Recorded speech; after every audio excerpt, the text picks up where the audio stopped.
In 1927, during excavation work at the ancient Sumerian city of Nippur in what is now southern Iraq, a small clay tablet is said to have been recovered from a sealed pottery jar buried beneath the ruins, according to secondary research accounts that have not been independently verified through mainstream archaeological publications.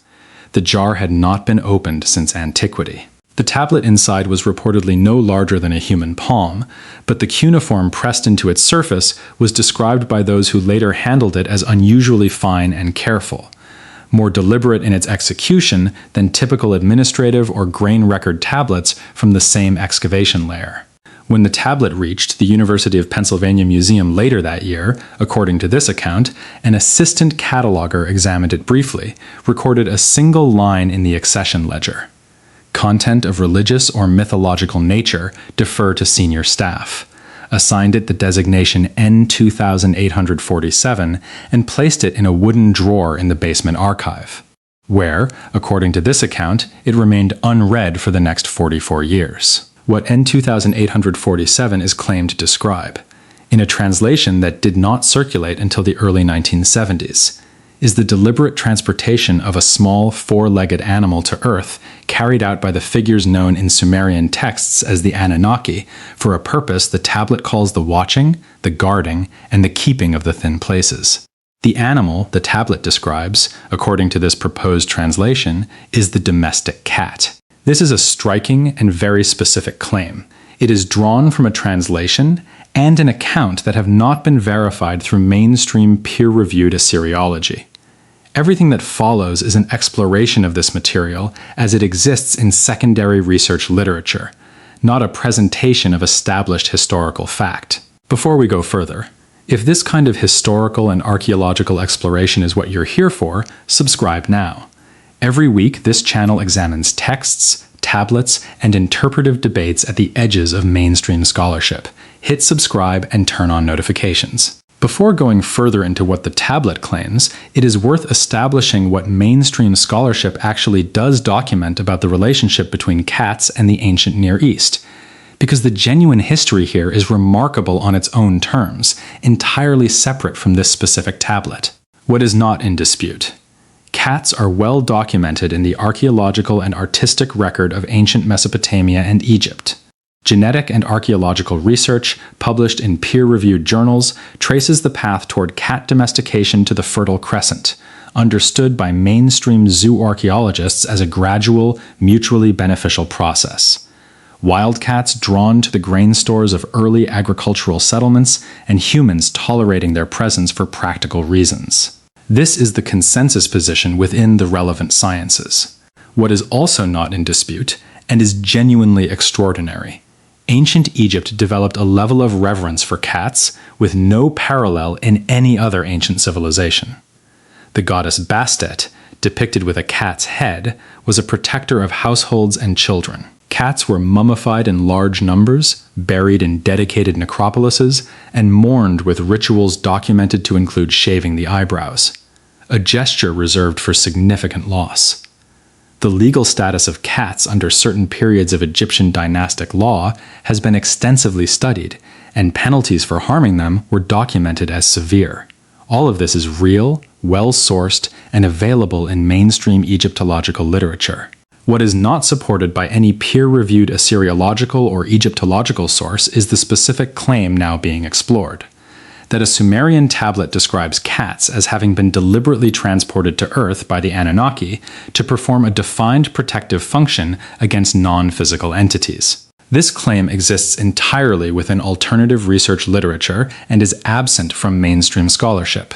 With that context established, here is what tablet N2847 is claimed to contain. The researcher said to have produced the first translation of N2847 is identified in secondary accounts as Eleanor Ashworth, described as a junior philologist working on an academic exchange at the Penn Museum from Oxford in 1971. Her identity, academic affiliations, and the specific circumstances described in these accounts have not been confirmed through independent institutional records. According to this account, Ashworth was assigned to catalog a backlog of minor, unexamined tablets from the 1920s Nippur excavations, a collection of approximately 200 fragments, seal impressions, and minor tablets described by museum staff as the residue drawer. Most of what she found, per this account, was administrative: grain inventories, property receipts, the routine bureaucratic record-keeping common to Mesopotamian archaeological sites.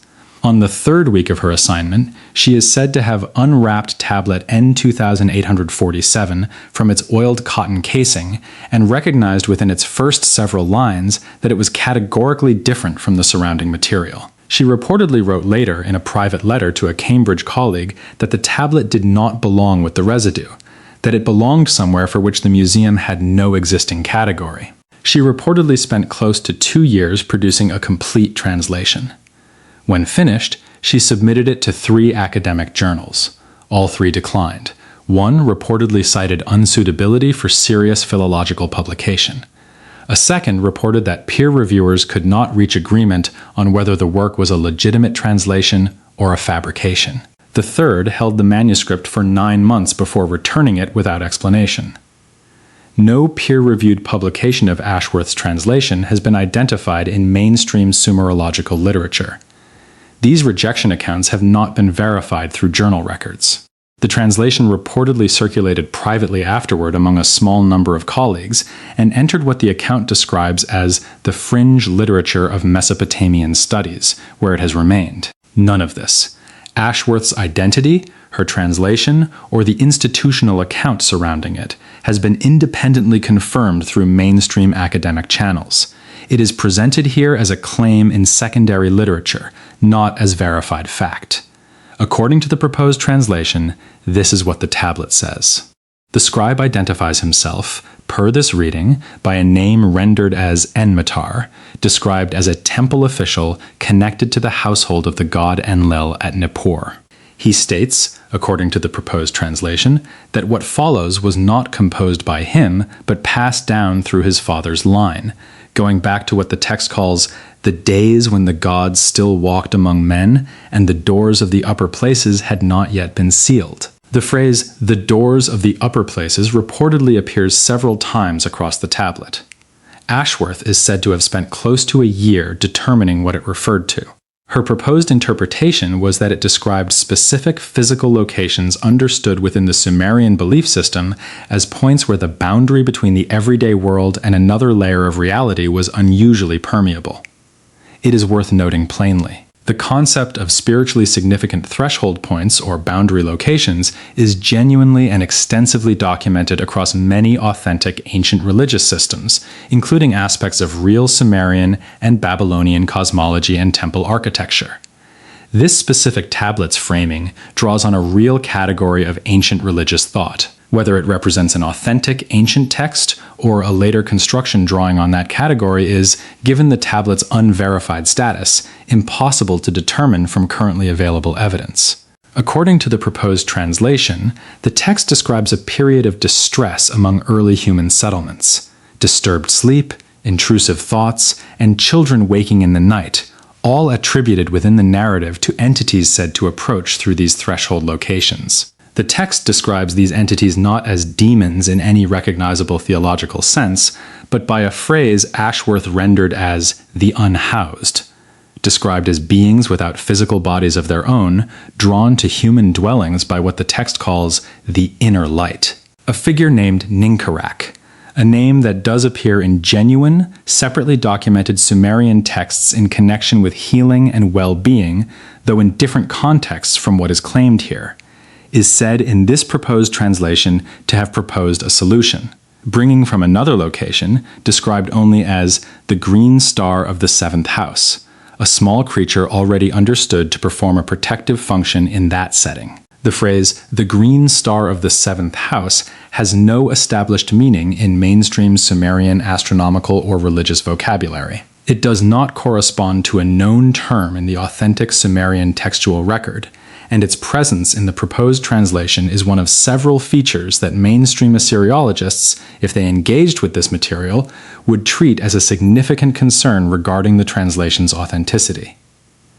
The creature is then described, per this reading, in considerable physical detail: 4 legs, a tail held in multiple positions, eyes that reflect light in darkness, silent and padded feet, a fur coat that produces static electricity when stroked against its grain. The text reportedly states that the creature spends the majority of its day in a sleep, described not as ordinary rest, but as a watching that wears the appearance of resting. Readers will recognize this immediately as a description of a domestic cat, and that recognition itself is worth pausing on. The physical description, if accurately translated, does not require any unusual or advanced knowledge to write.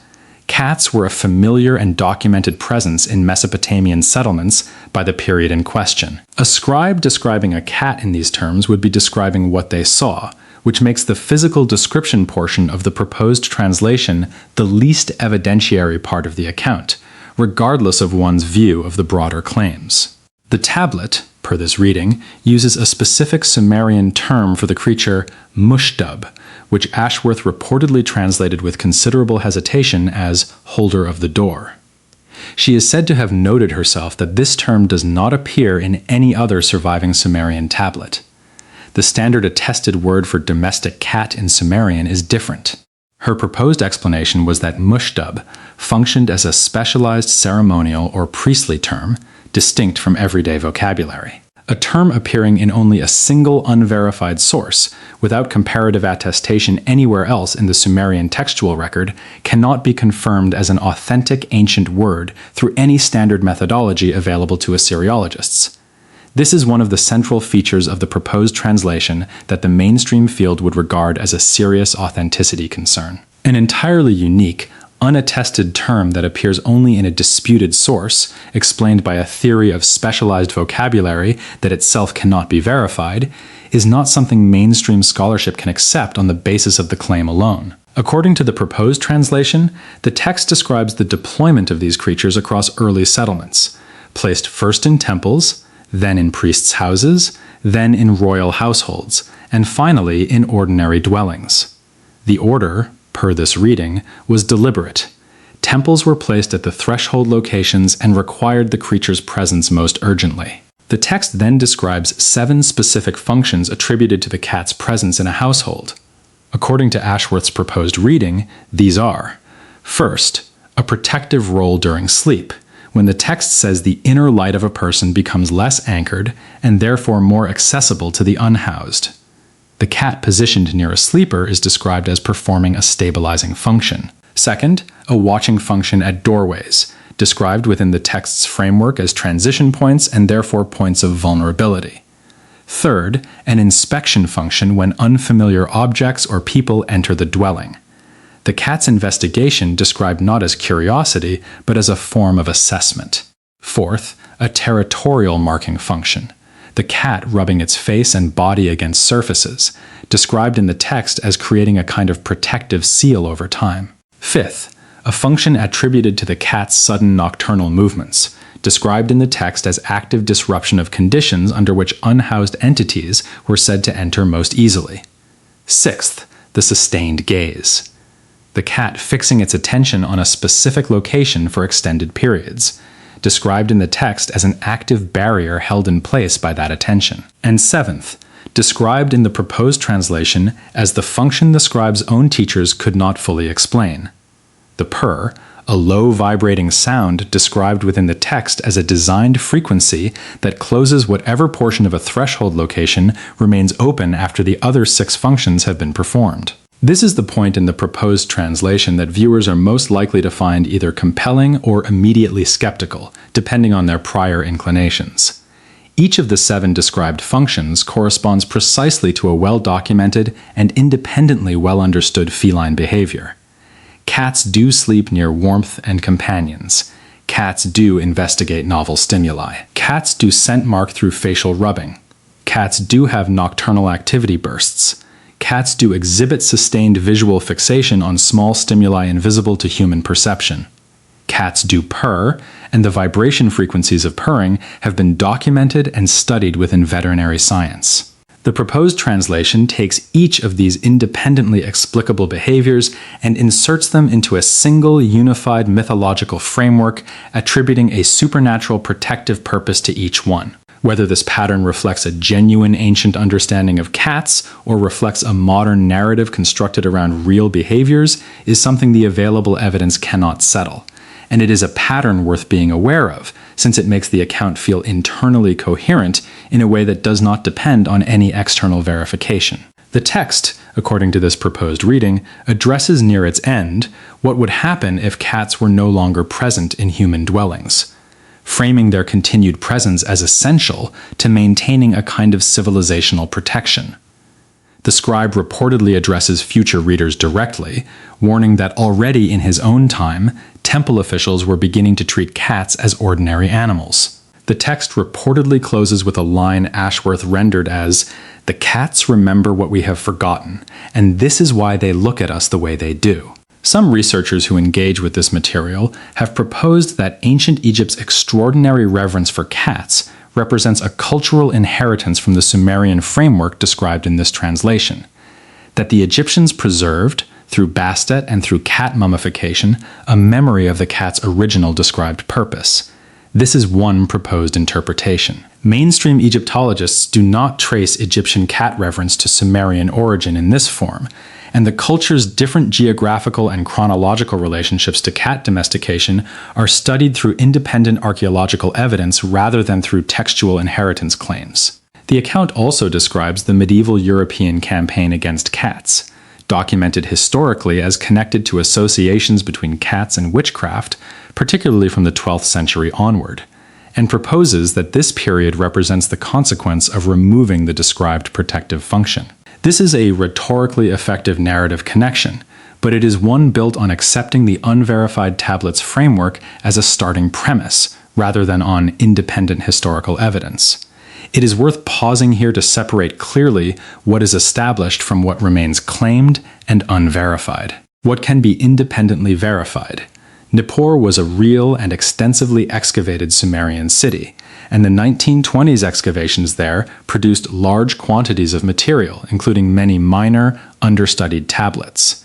The University of Pennsylvania Museum holds significant Mesopotamian collections from these excavations. Cats are documented in the ancient Near Eastern archaeological record, and ancient Egypt's reverence for cats is independently and extensively documented within mainstream Egyptology. The medieval European persecution of cats is historically documented. The behavioral characteristics of cats described in the Seven Function passage are all real and independently well studied within veterinary and behavioral science. What has not been independently verified, the specific existence and content of tablet N2847 as described here, the identity, career, and translation work of Eleanor Ashworth, the term mushdub as an authentic Sumerian word, any of the specific translation content presented in this documentary. None of these claims appear in peer-reviewed Sumerological literature in the form described. What remains genuinely open, whether a tablet matching this description exists in the form claimed, and whether independent access could confirm or refute the proposed reading. What is worth holding on to, regardless of the specific and unverified claims explored in this documentary, is a genuine historical reality that requires no disputed tablet to be remarkable. Cats and humans developed a close relationship in the ancient Near East thousands of years ago, a relationship that became one of the most extraordinary expressions of animal reverence in any recorded ancient civilization, and that has persisted in different forms across human cultures ever since. That history is documented through genuine archaeology, genetics, and art history, and it remains an active area of legitimate scholarly research. Whether tablet N2847 adds anything genuine to that record is a question that rigorous, verifiable scholarship would need to settle. Until then, the question remains open. And open questions, examined honestly, are where understanding begins.